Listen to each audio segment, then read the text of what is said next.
প্রিয় বন্ধুরা, কিয়ামতের পূর্বে শেষ রমজান কেমন হবে? সেই রমজানের মধ্যে আকাশ থেকে একটা বিকট শব্দ শোনা যাবে। সেটা কিসের শব্দ হবে? এমন এক রমজান আসবে যার পর 1 বছরের মধ্যে আমাদের পার্থিব জীবন শেষ হয়ে যাবে। হ্যাঁ, সেই রমজানের পরই কিয়ামত আসবে। সেই রমজানের আলামত কি হবে? মানুষ কিভাবে জানতে পারবে যে এটাই পৃথিবীর শেষ রমজান? জানতে হলে আমাদের ভিডিওটি সম্পূর্ণ দেখতে থাকুন এবং আপনার মতামত আমাদের কমেন্ট বক্সে উল্লেখ করুন। এই পৃথিবীর শেষ কিভাবে হবে তা নিয়ে বিভিন্ন বিজ্ঞানী বিভিন্ন তত্ত্ব দিয়েছেন। কেউ কেউ বলেছেন যে সূর্য আমাদের গ্রহকে তার তাপ দেওয়া বন্ধ করে দেবে। সূর্যের আলো পৃথিবীতে প্রাণের সবচেয়ে অবিচ্ছেদ্য অংশ, কারণ সূর্যালোক সালোকসংশ্লেষের অন্যতম প্রধান উৎস এবং পানিচক্র সূর্যের আলো ছাড়া ধ্বংস হয়ে যাবে। কিছু কিছু বিজ্ঞানী বলেছেন পৃথিবীতে সমস্ত পানি শেষ হয়ে যাবে, আর নয়তো ওজোন স্তর বিলুপ্ত হয়ে যাবে। আমাদের পৃথিবীর সাথে সূর্য অথবা মহাশূন্য বিচরণকারী অন্য যে কোনো গ্রহের সংঘর্ষ ঘটবে। প্রিয় দর্শক, কিয়ামতের বেশ কিছু আলামত বিভিন্ন হাদিসের কিতাবে এবং কোরআনে বর্ণিত হয়েছে। যাই হোক, কিয়ামতের কিছু লক্ষণ ইতিপূর্বেই সত্য প্রমাণিত হয়েছে। যেমন হাদিসে রয়েছে, কিয়ামতের আগে নিঃস্ব এবং নগ্ন পায়ের রাখালেরা উঁচু উঁচু বিল্ডিং নির্মাণের প্রতিযোগিতা করবে। আমার প্রিয় ভাই ও বোনেরা, এখন আমরা দেখতে পাচ্ছি আরবরা উঁচু উঁচু ভবন নির্মাণের চেষ্টা করছে। অন্য এক হাদিসে বলা হয়েছে কিয়ামতের পূর্বে দাসী তার মনিবকে জন্ম দেবে।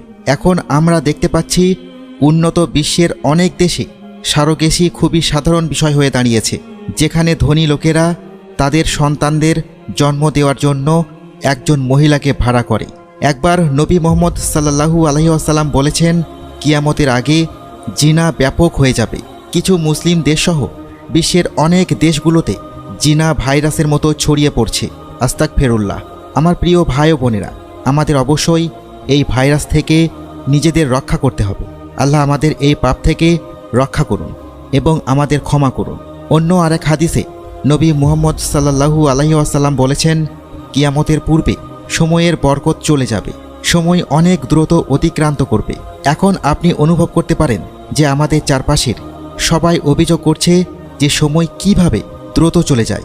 মনে হচ্ছে একটা বছর পার হচ্ছে 1 মাসের মতো, একটা মাস 1 সপ্তাহের মতো চলে যায়, 1 সপ্তাহ যায় 1 দিনের মতো, এবং একটি দিন 1 মিনিটের মতো দ্রুত কেটে যায়।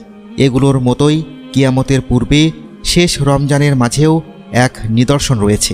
নুয়াইম বিন হাম্মাদ তার কিতাব উল ফিতানে একটি হাদিস বর্ণনা করেছেন যে একবার নবী মুহাম্মদ সাল্লাল্লাহু আলাইহি ওয়াসাল্লাম বলেছেন, কিয়ামতের আগে যে রমজান আসবে তখন লোকেরা রমজানে একটি বিকট আওয়াজ শুনতে পাবে। এই আওয়াজ এতটাই রহস্যময় ও ভয়ঙ্কর হবে যে মানুষ ও অন্যান্য প্রাণীরা ভয় পেয়ে যাবে এবং সবাই সেই আওয়াজের উৎস খোঁজার চেষ্টা করবে, কিন্তু তারা সেই আওয়াজের উৎস খুঁজে পাবে না। সেই রমজানের পর থেকে মানুষ তাদের ঘরের মধ্যে 1 বছরের খাবার জমা করা শুরু করবে, কারণ সেই আওয়াজের পর জমিনে ফসল হবে না এবং মানুষ অনাহারে থাকবে, ব্যাপক দুর্ভিক্ষ দেখা দেবে। প্রিয় ভাই ও বোনেরা, মুসলমান হিসেবে আমরা কিয়ামত দিবসে বিশ্বাস করি এবং কিয়ামতের দিন সম্পর্কে আমাদের মনে কোনো সন্দেহ নেই। তাই আমাদের উচিত সেই দিনের জন্য নিজেদের প্রস্তুত থাকা, সেই দিনের জন্য বেশি বেশি নেক আমল করা এবং আমাদেরকে প্রতিদিন আরও ভালো মুসলমান হওয়ার চেষ্টা করা উচিত। পবিত্র কোরআনে বলা হয়েছে কিয়ামতের সময় খুবই আসন্ন। বলা হয়েছে তিনি ছাড়া আর কোনো মাবুদ নেই, তিনি অবশ্যই কিয়ামতের দিন তোমাদের সবাইকে একত্রিত করবেন। এই ব্যাপারে কোনো সন্দেহ নেই। আর আল্লাহর চেয়ে অধিক সত্যবাদী আর কে?